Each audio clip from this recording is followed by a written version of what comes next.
begin our first question, Caitlin, will be to your right, standing in the back row. Hey, what's up? What's going on? Megan McEwen, Big Ten Network. Congratulations first off. Now that you're officially #1 pick, what about your game do you feel like is going to translate best over to the W and specifically in Indiana?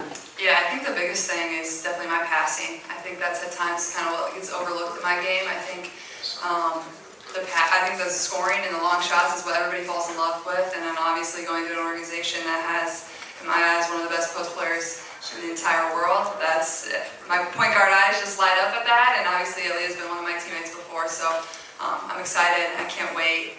But yeah. Sarah, right there. Hi. Caitlin, third row to your left. I'm sorry. Gotcha. Hi.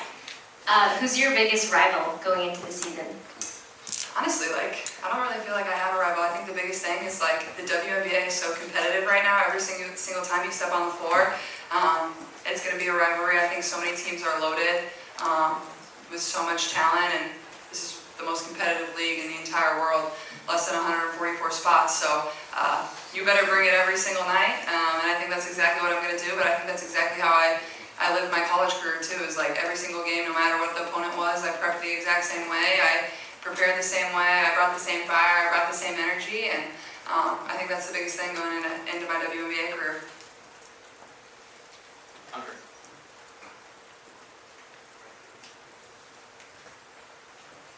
Hey, Caitlin, Howard McDolphin. Congratulations. I saw you share a moment with Lisa after getting the pick. Can you just take us through, what that conversation was, what you guys were talking about, and what it meant to share that with her after you guys are, essentially the two who believe you can make it to back-to-back Final Fours? Yeah, I think the biggest thing is I vividly remember Coach Booter coming into my home visit in my house during my recruiting. It was at the end of my junior year, I believe, or maybe the beginning of my junior year, around sometime in my junior year, end of my junior year, and I think the biggest thing is we talked about this moment, we dreamed of this moment, but she also believed I would be here, and she coached me really hard to get to this moment. There was a lot of ups and downs, and something I really appreciate about Coach Bluter is no matter what awards or success or wins we ever had or I had, is she never stopped coaching me, she never stopped holding me accountable. She always thought there was ways for me to get better, and she still thinks that, and I still think that, and that's one of the things I just love about her is first of all, she believed I would be here from the day I committed to her, even before that when I was in 8th grade, but also she pushed me really hard to make me as good as I am. Thanks. Okay, there in the center to your left, second row. Hi, Jennifer Forti from Let's Talk Women in Basketball. Which player are you looking forward to playing with or against this season? Definitely Aaliyah Boston, come on now. And I think also Erica Wheeler, a vet, somebody that's been in the league a long time, somebody that is in the organization, has been in the league, understands what it's about, somebody that I can lean on. I'm 22 years old, and I don't have all the answers in the world. This is something new to me. This is a new challenge, and that's something I'm excited for. But having those type of people around me to lean on and ask questions, or when things get hard, to be there for me. So I think those two for sure. Yeah. Third row center. Caitlin, Nancy Armour, USA Today Sports. Two questions. First, you've had a whirlwind and a long season. Are you glad that this part of it is over and that you can kind of focus on being a WNBA rookie? And also, too, you mentioned that Leah. What has your relationship been like, and what are you most looking forward to playing? Most looking forward about playing with her? Yeah, I think obviously the course of the last few weeks has been pretty insane in my life. The last 2 months, playing basketball as long as I possibly could in my college career, and then went home for a couple days. I got off the plane when we landed in Iowa City. I drove directly back home, had my mom cook me a meal, and then I drove back to Iowa City the next day. We had our celebration, and then I flew to LA, flew to New York, and now I'm here sitting at the stage. But I think the biggest thing is I'm just very lucky to be in this moment, and all these opportunities and these things, they're once in a lifetime. And when things might get tiring, or you have to do stuff, I think the biggest thing is look at it as just an opportunity. This isn't something everybody gets to do. It's once in a lifetime, and just trying to soak in every single experience, because I know how quick of a turnaround it is, and I have a lot of people helping me. And then obviously Aaliyah Boston, there's so much you could say about her Rookie of the Year. In my eyes, one of the best players in the league. And like I said, as a point guard, my biggest job is like, I'm just feeding Aaliyah the ball every single game. That's what I'm gonna do. I'm gonna go in there and be like, hey, go make the layup. She's gonna make my life easy. But she's incredible. But the thing I love about her is like, she's just a great person. Like, she loves the game, she knows the game, she supports the game.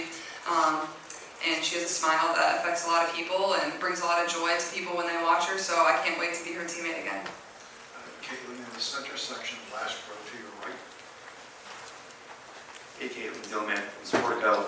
Just curious about, all the sponsorships you've had and all the NIL deals. How do you plan to maximize this business opportunity now that you are a professional basketball player in the WNBA? How do you plan to carry that on? And also, what has been the biggest piece of business advice that somebody has given you going into this next phase in your basketball career? Honestly, like, if I'm being completely honest, I feel like it doesn't change a ton from how I lived my life over the course of the last year. Sponsorships stay the same. The people around me, agents and whatnot, have been able to help me and guide me through the course of the last year. And I don't know if I would be in this moment if it wasn't for a lot of them. And my mom has done a lot. My dad has done a lot. So I think that's just the biggest thing of, the advice I would say is just like lean on the people around you. Like, I don't have to do every single thing. I think at the same time, like in college, I always said like my main focus is on basketball. That's why I've had every other opportunity in my life, is because of the way I carry myself, the way I play the game. And going into my professional career, I plan to do the same exact things. Like, my focus is solely on basketball. Being the best I can. I don't have to do school anymore. It's pretty exciting. I do have to get my degree. I graduate on May 14th. But other than that, my 110% focus is on basketball. And, when I do that really well and carry myself really well, everything kind of just takes care of itself. Caitlin, staying in the center section, last row, right in front of the screen. Hey, Caitlin, you made it work with the New York Times. How's the filming been for the ESPN documentary with Omaha? And do you think that'll help get people to watch the WNBA more, get a behind the scenes look? Absolutely, and I'm actually an executive producer on the show, which has been kind of fun for myself. And when Peyton Manning reached out, obviously it's his production company, I was a little skeptical at first, but I was like, I don't know if I really want to let people into my life like that. I've never really done it, but the way this year has unfolded, the way, obviously Camilla and Kiki, the seasons that they had, I mean, you can't script it any better. It's been absolutely incredible for women's basketball, and if you're a women's basketball fan or you're not a women's basketball fan, I encourage you to watch the show when it comes out. I've seen bits and pieces. It's absolutely amazing.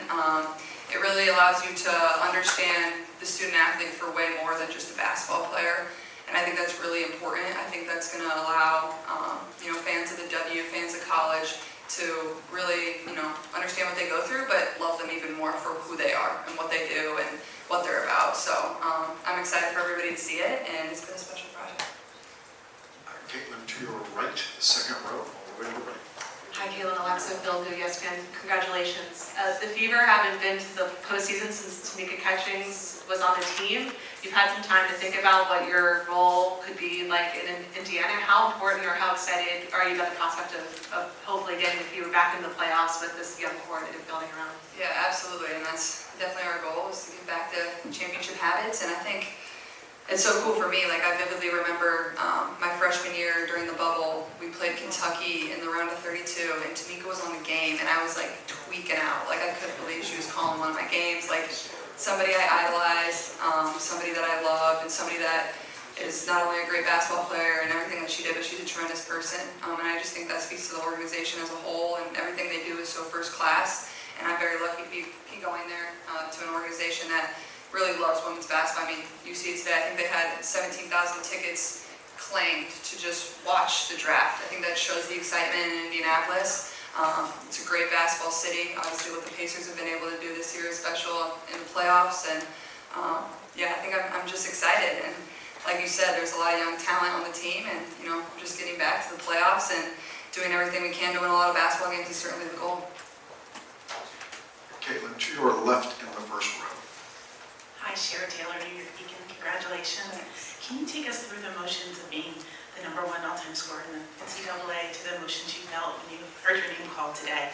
Yeah, honestly, I feel like this was definitely a little bit more emotional for me, and I think that's because, when you're in the heat of competition, you don't have time to, really feel your emotions. You're so competitive and you're so fiery, you're not really worried about all that. And I think that was, the biggest thing through my career is, first of all, I was able to have a lot of closure in the way my career ended, and everything that I was able to do. Obviously, I played the maximum number of games I could play my senior year, and obviously we didn't win, but I feel like you did everything you can to be in that moment and compete as hard as you can. But when you're kind of just sitting at a table waiting for your name to be called, I think that really allows the emotions to beat you, and you're with your family. Like obviously playing a basketball game, I'm not out there with my family, so sharing that moment with them and enjoying it, and people that have really had my back and believed in me more than anyone is super special. All right, for our last question, we're going to turn to Zoom. Linda, Jeff, go ahead.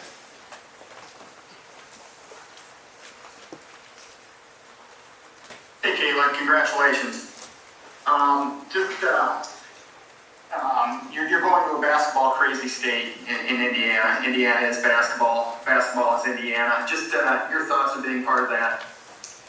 Well, I know the Indiana Hoosiers didn't love me too much during my career, but hopefully we can turn a lot of them into Fever fans, and if they're not already. I think, going to a state that supports not only basketball, but women's basketball, I mean, going and playing in front of, at Indiana, like the place is sold out.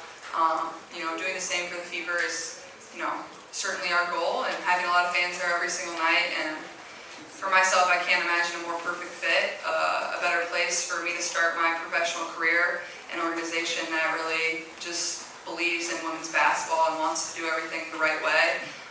So I couldn't be, more excited to get there. Caitlin, thank you. To our media, stay with us. We're going to be joined immediately by Cameron Brink. Hey, thank you. Keith,